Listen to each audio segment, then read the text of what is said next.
Ardfern at the entrance to Lucy's restaurant, and there's a very good cup of coffee here, and it's not terribly expensive. I think it's £2.50, and so it's not outrageous. It's good, and it's a big cup, hot, and very nice. So I can highly recommend Lucy's restaurant. Now it's interesting how things work out, because I've come here. The reason I'm doing this video here is because it's so windy. You probably won't hear anything if I do it anywhere else. And the wind is gusting too. There's what was a tropical storm come across the Atlantic, and now it's hovering off the coast of Scotland, and so it's not classified as a storm, but it's a deep low pressure area, so it's causing these winds. And I arrived last night quite late, almost dark. If the wind hadn't been so bad, I would have been able to probably get on board the boat. But as it was, the wind was so strong that I just ended up spending the night in the car. I'm just going to check that this video is working right.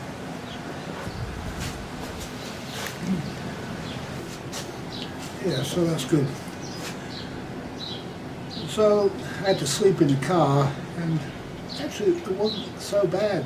I slept in the driver's seat and managed to position the seat so I could brace myself in there. It wasn't too bad. I wouldn't like to spend the week in it, but maybe a couple of nights wouldn't be too bad.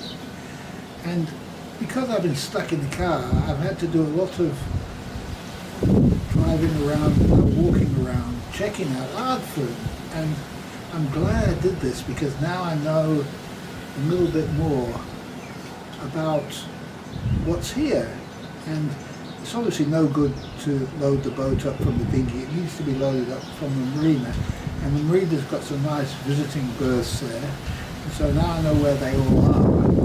So when I get the boat started, I'm probably going to leave my car down at the marina there.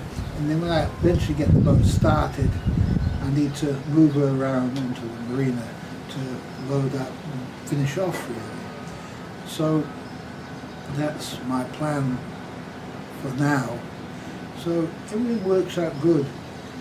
Not to fret that you can't get on the boat, because it's just showing me where everything is really. And I wouldn't, if I had just been able to get on the boat, that's where I wouldn't have even come in here and had a look. But it's good, I know where the Wi-Fi access is, because the mobile access is not that great here. So although I've got unlimited data now on my phone, you've got to have a good connection to be able to use that. So they've got good Wi-Fi here at Lucy's, so that's a bonus. And so I'll be getting my coffee from Lucy's until I can make my own on the boat. And everything's going well. It's just a matter of not getting too excited about the changes of plans which nature has brought for us. And the weather is looking not that great for a while. So we just have to go with what we've got and trust that when the time comes to leave, the wind will be going in the right direction, everything will be fine. Okay.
park my TARDIS.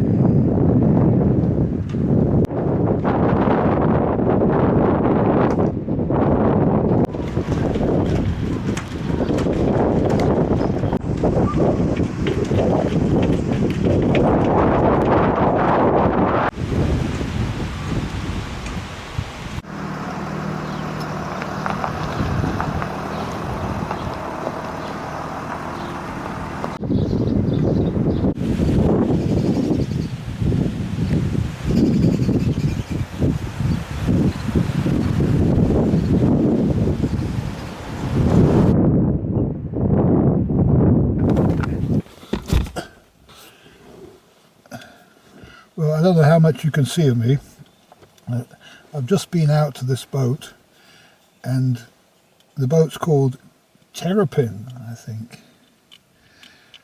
It means a boat that's stuck to the land. Terra is land, and pin means pinned to the land. And it hasn't moved for maybe 5 years, so it's been sitting on this mooring. And I found out because I met some people and they told me the history of what's going on here, because they've also got a boat out here. And apparently this boat broke its mooring, and so it may just be a boat that somebody's left and not interested in anymore. So, and the guy has it now, seems to be not interested. And if you go inside it, it's a bit of a state inside. Yeah, the woodwork is, I think, finished probably, and the fiberglass boat itself seems to be okay, and the standing rigging seems like new. It's like good, you know, it's shiny, bright stainless. It's all looking good. The running rigging is looking a bit worse for wear, and so they'll need some running rigging, and probably the anchor chain. Well, there is some chain on the front bow that's going all rusty. That's what the rust stains are. It's mainly from the anchor that's sitting on the deck and just rusting in the rain and then washing over the side. So it's not as bad as it looks at. I think all the fiberglass work is good. One of the stanchions is rotted off, and so that also could be where some of the rust is coming from. Probably not though, and so that's an easy job to fix. The engine, it looks like it probably won't turn over. It's probably seized. I tried to move it with a small lever, and I didn't have a socket the right size to get on it. I very much doubt if the engine will go again, but it could. I took the floorboards out and had a look at the engine, and it's not bad corrosion-wise, not too bad. And so it probably could be reconditioned and brought back to service. If it could, it probably could be. That's the job of taking the engine out and working on the engine, which I don't want to do that kind of work, and it's too big a job. If I could move it down to Port Penryn, it would be okay, but it's not really safe to travel in a boat like that without any motive power. And I feel that, you know, the anchoring system looks like it might be a bit dodgy, and so there's many things that need to be right before one could make a trip, and the engine is the first one, and it's not going to happen. And so I'm not going to take the boat down now, but I did learn such a lot coming up here. Firstly about Scotland, about what it's like up here, and secondly about moored boats. I don't really want a moored boat. The trouble that I've had trying to get out to this mooring and with this dinghy, dealing with the dinghy and clambering up the sides of boats in dinghies and so on, it's not really my cup of tea. And so I think at my age, really an age thing, I think at my age it's better to have the boat on the hard, get it perfect, put it in the water and go for a nice holiday in it, travel around, enter marinas, pay for any docking that you want, or use the dinghy now and again in good weather. And the other thing I noticed was that there was no, although this is 26 foot and it's much wider, a bigger boat, it's no better inside. It's no bigger or better inside. than Sarah is, and it's only 22 foot. And because Sarah's got the deep keel, she's got better headroom. And this one's got good headroom too, but it doesn't extend to the... It doesn't extend all the way. And where the galley is, there isn't full headroom. And so you're stooped trying to cook over the stove. And so for me, it's what Sarah is better, and it doesn't buy me anything. And if I don't want to put a boat on a mooring and I'm going to use marinas and things like that, then there's no advantage to having a bilge keel boat like this. And I've had a good experience coming up to Scotland and messing around, finding out that a 26 footer is no better than my own 22 footer, and 22 feet is cheaper. Everywhere you go, it's cheaper a little bit. The smaller you are, the less everything costs. And so I'm going to stick with Sarah, and I'm not going to get another boat, and I'm going to be carrying on as I was before. But the other good thing about this whole business is it's allowed me to think about what we can do with Elizabeth coming and where we can go. And so I found out about Troon, which is near Glasgow Airport, and that Elizabeth can fly into Glasgow, and I can go up from Wales up to Glasgow, and that it's nice to sail around Scotland, and this place is nice. I can pull in here and use one of these moorings, no problem, and use a dinghy if I want to, or I have my own dinghy then anyway, and so it's no problem pulling in here and putting the boat on the dinghy, and there's a nice place so you can get a cup of coffee and something to eat. And so it's nice to know at least one place to get you started and come up here.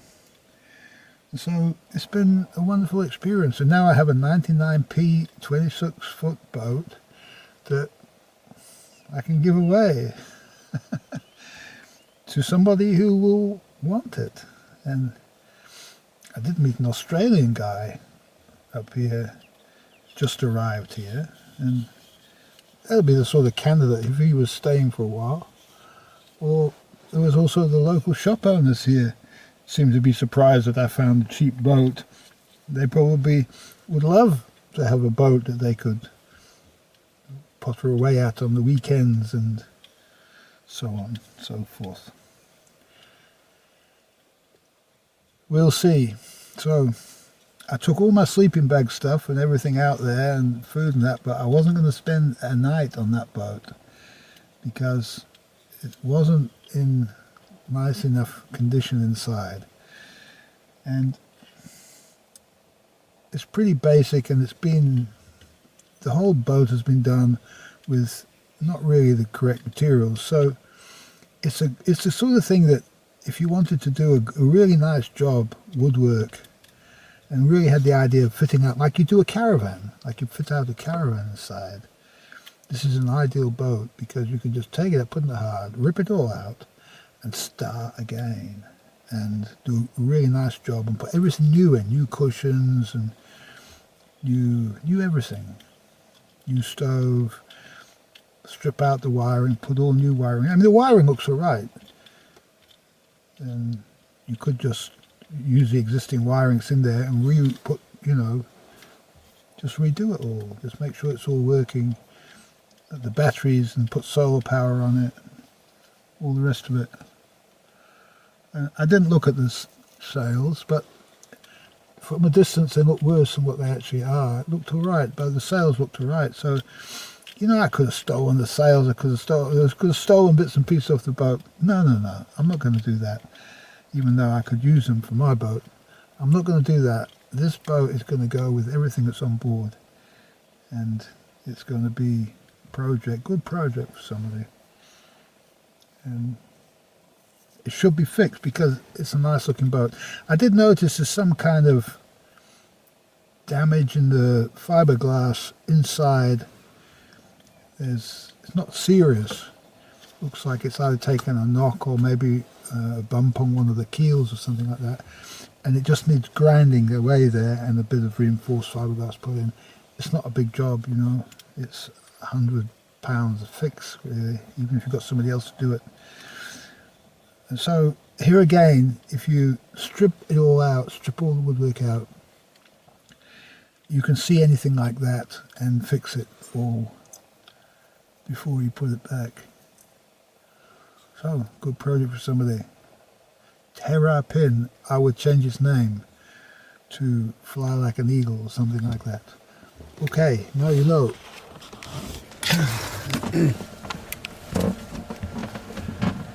Well, as you can see, I'm editing my video here I'm back in Sarah of North Wales in Port Penrhyn, and I've just spent 250 quid going up to Scotland and back for nothing really, wasting my time. But nothing's wasted, and I did meet a nice gentleman, Simon, up there, who may take the boat. And so I was glad to leave at that point, thinking that maybe I'd found somebody. And I think it's an ideal boat for Simon, because it's his first boat, and the first boat's always a good boat to get a boat and really do it up. That's what I did. My first boat was a wreck I found in some farmer's field, and I learned how to do fiberglass work with that and painting, and made it all good, and it was a good little project. I really enjoyed it, and so I think it would be good for Simon to do that. And so hopefully he'll take the boat, because he lives there, you know, he's local, and he may be able to get it on the farm and be able to work on it in his spare time. That's what it needs. I can't do that. It needs too much doing. Unfortunately, the person who I bought the boat from, he didn't answer my questions properly, and when I said, is the boat, the windows leaking and things like that, he said no, and he had this idea. He always gave me the impression that everything was better than what it actually was, and so when I got there it was a bit of a shock. But even so, it's a lovely little boat, and I hope that Simon or somebody takes a boat and makes a good little boat out of it, because it's worth a lot of money, you know. It's not just when these boats are done. This boat, once it's finished, will probably be worth £3,000 or £4,000. That's probably what it'll be worth. And so it's not a bad little project if you're starting from nothing.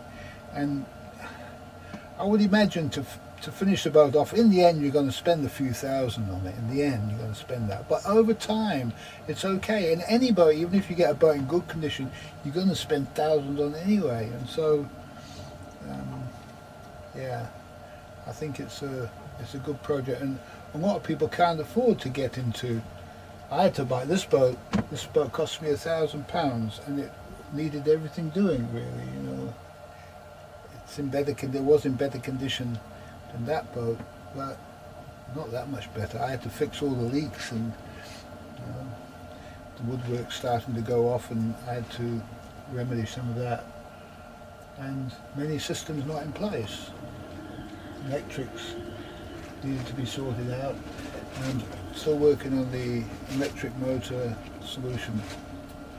So anyway, I've said to Simon I will help him all I can on the phone, and if he can get me up there, or when I'm in Scotland with my little boat, if he can accommodate me, I can also help him wire the boat, wire the electrics, fit the electrics, and solar panels and so on, that kind of stuff. I'm good with that stuff, and I've got all the tools for it.